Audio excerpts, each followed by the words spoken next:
America's most dramatic landscapes have long been used for recreation, contemplation, and backdrops for films and television shows. But for the past 26 years, one Utah town has hosted fans from around the world for something else, truly unique musical performances in a most surprising location. NewsHour Weekend's Christopher Booker has more. The hike to the Middle Earth waterfall just outside of Moab, Utah, is part limbo, part balancing act.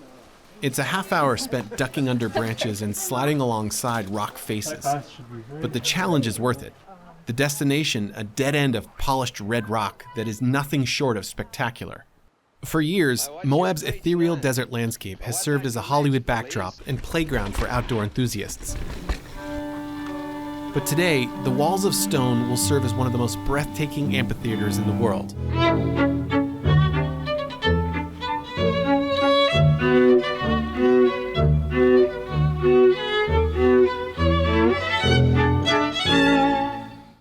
One of the most important things for me is the silence.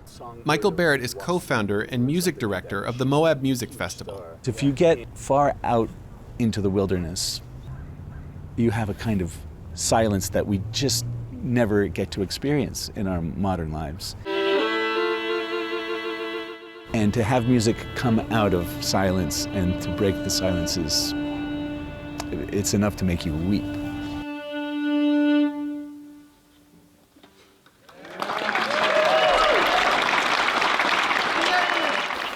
For the past 26 years, the Moab Music Festival has been using Utah's layered rock formations as a stage for music from Brahms, Bach, and today, Chinese-American composer Bright Sheng. The first one is called Four Seasons.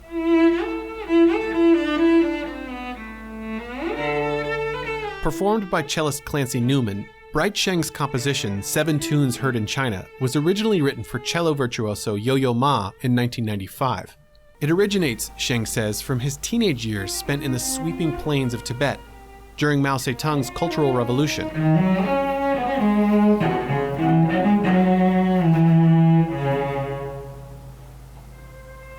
When I was in Tibet, I could never imagine this day. It's fantastic. It reminded me of my youth when I was living in Tibet. And many of my compositions were inspired by the folk music and the environment of the open air environment. And when I hear it every time, when it's performed right, my heart pumps. The night before, Sheng's Hot Pepper for Violin and Marimba kicked off opening night at Moab's Star Hall, a tiny performance space in downtown Moab. Part of the thematic bookends of this year's festival, the program, called New Americans, was a night dedicated to composers who, like Sheng, had immigrated to the United States and become American citizens. It's looking at their music, how they've interpreted their own American experience, what their musical voices are, have they taken from their home countries and somehow integrated that into their American lives. This year's theme vividly reflects what's going on around the country. The day before the festival's opening, the Moab's Times Independent newspaper ran 2 stories on its front page. Above the masthead, a story about the Moab Music Festival's celebration of New Americans, and below, a story about local panic following recent ICE arrests of undocumented immigrants. Coming back to the development of this year's theme, was there any worry about getting political? I have to be careful about that because it's easy to let your own political convictions kind of overwhelm the program. But when we play chamber music, we talk about it as having a conversation with the audience, conversation musician to musician. A lot of people are really dug in right now, and I think we need more gray area in our belief system right now and more tolerance. Do you feel like you're part of a broader conversation that's taking place within America? And if so, how do you think music contributes to that conversation? As you see, for tonight's opening concert, there are composers from very different backgrounds, and some of them are migrants like me. And so I think it's part of this great texture that makes the fabric of American art and American culture unique and distinctive. And I'm very proud to be part of it.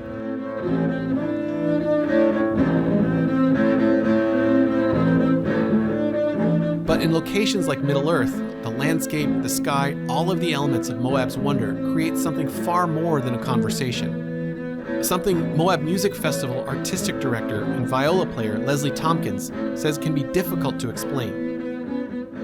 Even in photographs, video, just you miss one entire dimension of it, which is hard to describe, but that makes it such a complete experience to be surrounded by this otherworldly landscape.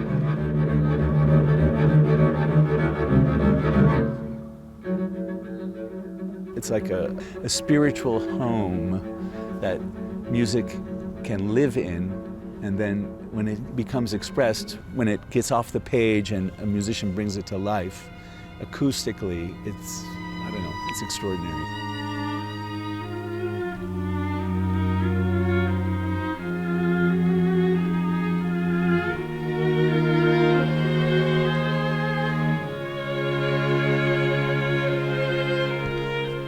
What is the arts in society? What's the function of arts? Art has to touch the audience, to touch the people. Maybe not the entire time, but at a certain moment of your composition, there are moments that audience should be moved. Ideally moved to tears, but if not tears, but they moved. And that made them forget about their existence, even for a few seconds. Then you succeeded. So that's the beauty of being able to examine aspects of life and living together, is that we agree on these things, on the beauty of music and how to create it and how to express it and how to share it with our community. Woo.